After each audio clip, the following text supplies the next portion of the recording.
ассалому алайкум янагони гиромӣ. интихобот баёнгари соҳибихтиёрии халқ буда тавассути он ҷомеаи демократӣ ва ҳуқуқбунёд ифода меёбад. ин лаҳза дар робита ба нақши интихобот дар таҳкими низоми сиёсии ҷомеа бо коршиносони комиссияи марказии интихобот ва райпурсии ҷумҳурии Тоҷикистон Наврӯз Самадзода ва Иззатлоҳ Маҳмудов суҳбат хоҳем кард. Сароғоз шуморо ба студия хайрамақдам мегӯем. саломат бошед, ташаккур зиёд. хоб мегуфтед ки интихобот дар ташаккули ҳайати ҷомеа ва давлат чӣ гуна нақш дорад? интихобот маҷмӯан агар гирем падидаи демократия аст ва дар ҷумҳурии Тоҷикистон яке аз бузургтарин дастовардҳое ки мо ҳозир дар даст дорем ин истиқлолияти давлатӣ аст. мо истиқлолияти худро соли 1991 эълон кардем ва ба воситаи он ба ҷомеаи мутамаддин ҳамроҳ гашта яке аз рукнҳои асосии демократияро ки интихобот мебошад пеш бурда истодаем ва ба воситаи он ташаккули ҷомеаи мутамаддини худ ва таъсис додани унсурҳои дигари давлатдориро аз ҷумла неҳодҳои президентӣ, парламенти кишвар, маҷлисҳои маҳаллии вакилони халқ ва дигар неҳодҳое ки интихобшаванда мебошанд ба воситаи он таъсис медиҳем. принсипҳои иштироки шаҳрвандон дар интихобот кадомҳоянд? бояд зикр намуд ки қонунгузории амалкунандаи ҷумҳурии Тоҷикистон барои баргузории интихобот баъзе принсипҳои муайянро пешбинӣ кардааст ва риояи онҳо ҳангоми баргузории доир кардани ин чорабинии муҳими сиёсӣ яъне интихобот ҳатмӣ мебошад. ва мувофиқи қонунгузории амалкунандаи ҷумҳурии Тоҷикистон принсипҳои асосии интихобот ин принсипҳои умумӣ, баробарӣ, бевосита ва ба таври пинҳонӣ овоз додани шаҳрвандон ифода мегардад. мазмуну моҳияти принсипи умумӣ дар он ифода мегардад ки шаҳрвандони ҷумҳурии Тоҷикистон ки синни 18-ро пур карданд, яъне дар рӯзи баргузории интихобот ба синни 18 расиданд, қатъи назар аз миллат, нажод, ҷинс, забон, эътиқоди динӣ таври баробар дар ин чорабинии муҳими сиёсӣ иштирок мекунанд. қонунгузории амалкунандаи Тоҷикистон танҳо шахсонеро ки аз ҷониби суд ғайри қобили амал эътироф шуданд ё бо ҳукми суд дар ҷойҳои маҳрумӣ аз озодӣ қарор доранд, аз ҳуқуқи иштирок кардан дар интихобот маҳрум кардааст. принсипи баробарии интихобот маънои онро дорад ки шаҳрвандон дар асоси баробар дар ин чорабинии муҳими сиёсӣ иштирок мекунанд. ҳар як овоздиҳанда, ҳар як шахс ҳуқуқи як овозро дорад ва ҳамзамон чунин баробарӣ ҳангоми таъсиси ҳавзаҳои интихоботӣ ба назари эътибор гирифтани шумораи баробари интихобкунандагон вобаста ба ҳавзаҳои муайянро фаро мегирад. принсипи бевосита маънои онро дорад ки ҳар як шаҳрванд худаш бевосита бояд ки дар рӯзи овоздиҳӣ иштирок кунад ва ба тарафдории номзадҳои арзанда, ба тарафдории ҳизби сиёсие ки ӯ зарур мешуморад бояд овоз диҳад.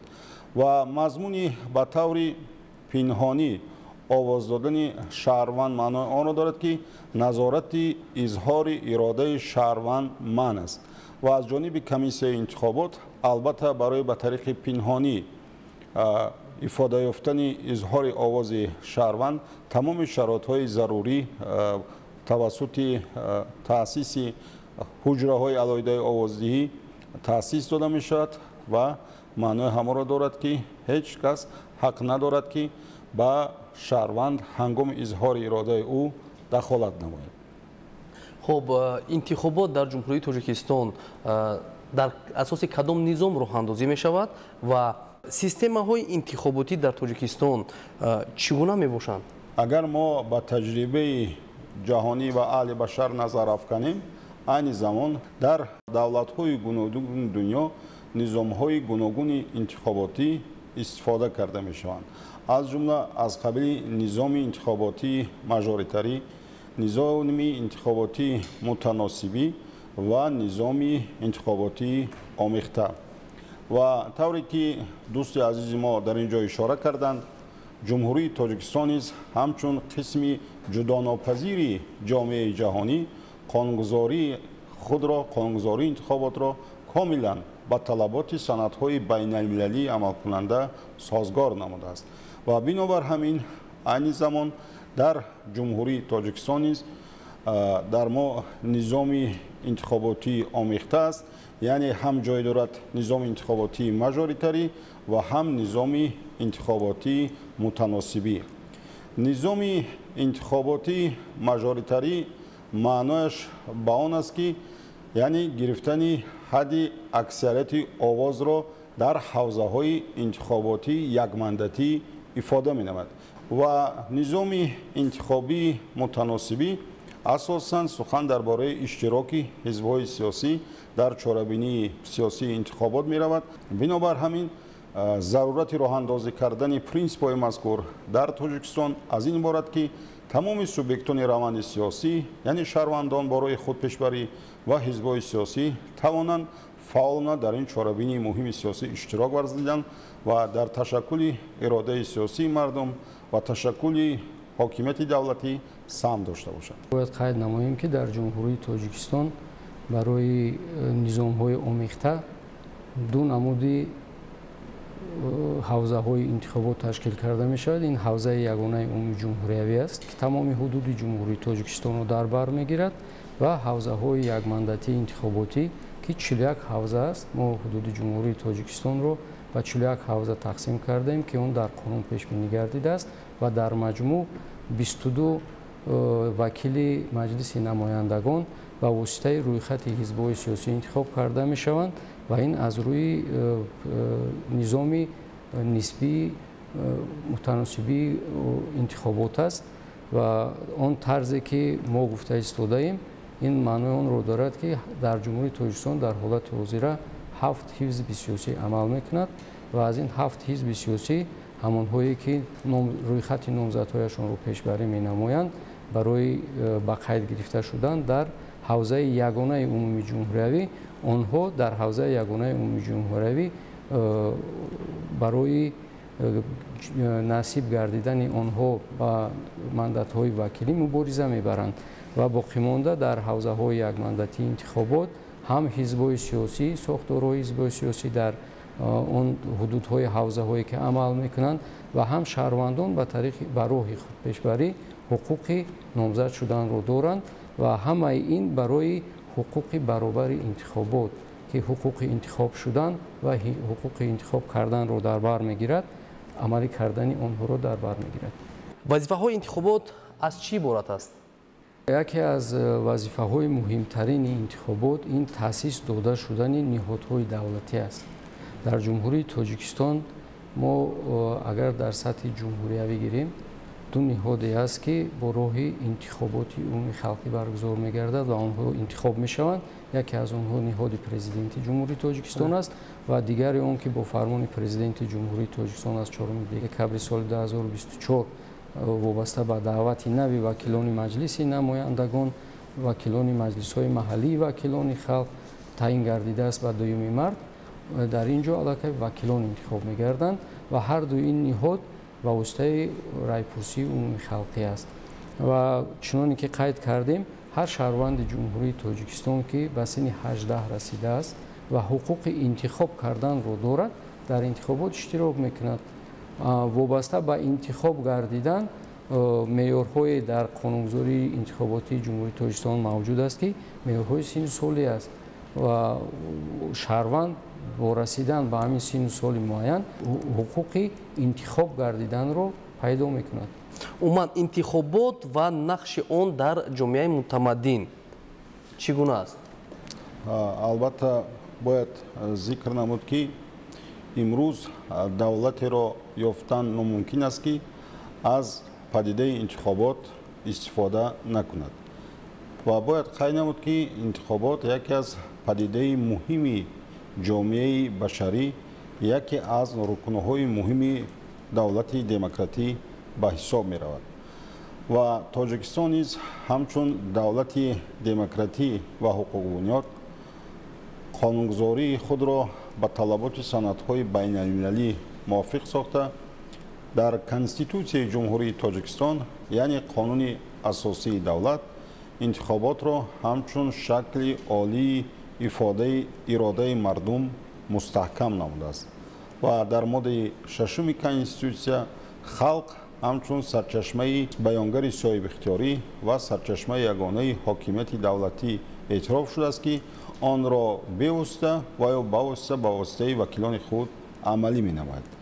ва бояд гуфт ки дар муҳимтарин санадҳои байналмилалии ҷомеаи башар аз ҷумла эъломияи ҳуқуқи башар ва паймони байналхалқӣ дар бораи ҳуқуқҳои сиёсӣ ва маданӣ ҳуқуқи шаҳрванд ба иштироки бевосита ва ё бавосита дар ҳаёти сиёсии мамлакат кафолат дода шудааст. аз ҷумла мувофиқи талаботи ҳамин санадҳои байналмилалӣ иродаи мардум бояд асоси ҳокимияти давлат бошад ва шаҳрвандон бояд имкон дошта бошанд ки дар интихоботи даврӣ ва ғайри сохтакорона бо риояи принсипҳои умумӣ бевосита ва изҳори ифодаи махфӣ будани овозҳои худ иштирок намоянд.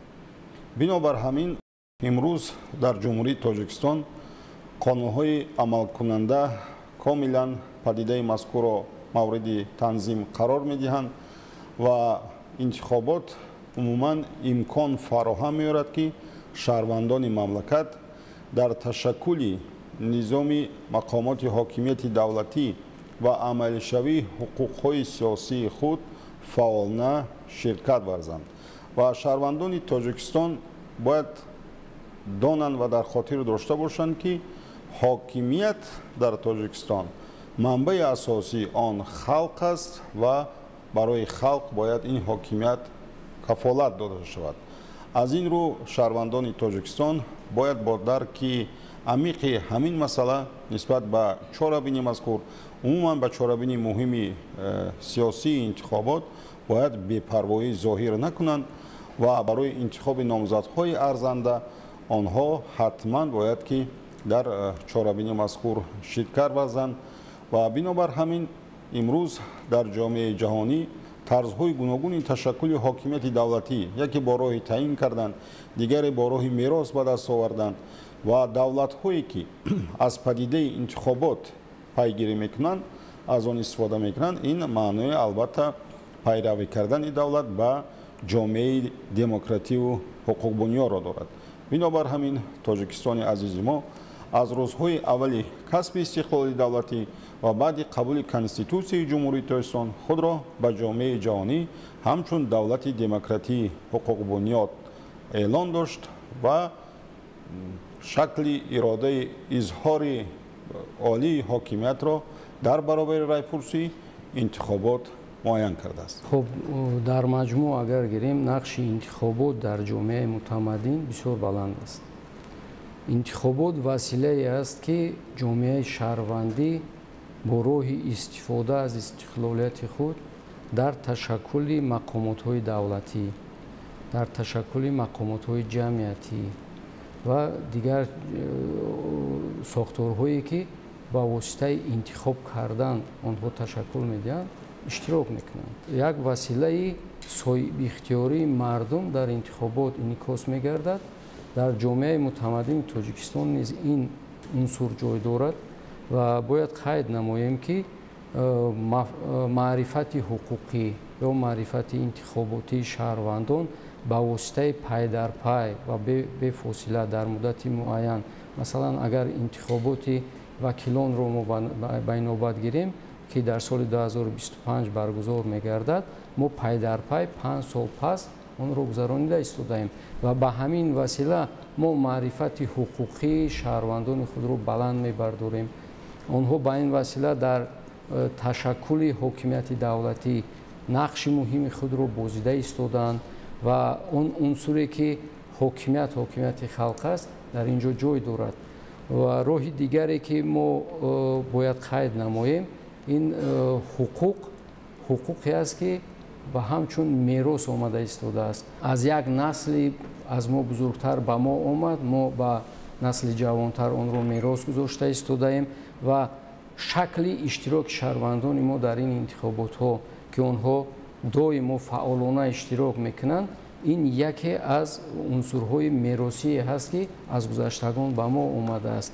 халқи тоҷик халқи кӯҳанбунёд аст. бо гузашти замон баъд аз ба даст овардани истиқлолияти давлатӣ мо ин ниҳоди ин унсуре ки интихобот аст дар ҷомеаи имрӯзаи худамон низ ташаккул дода истодаем ва шакли гузаронидани интихоботро ҳам такмил дода истодаем. мо ҳамқадами замон бо ҷомеаи мутамаддини ҷаҳонӣ ҷомеаи худро низ пеш бурда истодаем ва шаҳрвандони мо дар ин интихобот бо ҳар роҳу восита мавқеи худро муайян карда истоданд ва аз он ҳуқуқҳои интихоботӣ ё он ҳуқуқҳои сиёсие ки конститутсияи ҷумҳурии тоҷикистон ва дигар қонунгузории ҷумҳурии тоҷикистон ба онҳо додааст пурра ва фаъолона истифода мебаранд. خب برای شرح مفصل و نظر دقیق به شما اظهار سپاس میکنیم. بینندگان گرامی یادداشت میشویم که نقش انتخابات رو در تحکیم نظام سیاسی جامعه کارشناسان کمیسیون مرکزی انتخابات و رایپرسی جمهوری تاجیکستان نوروز سمنزاده و عزتالله محمودov شرح دادند. برنامه‌های دیگری ادامه دارند. با ما بمانید.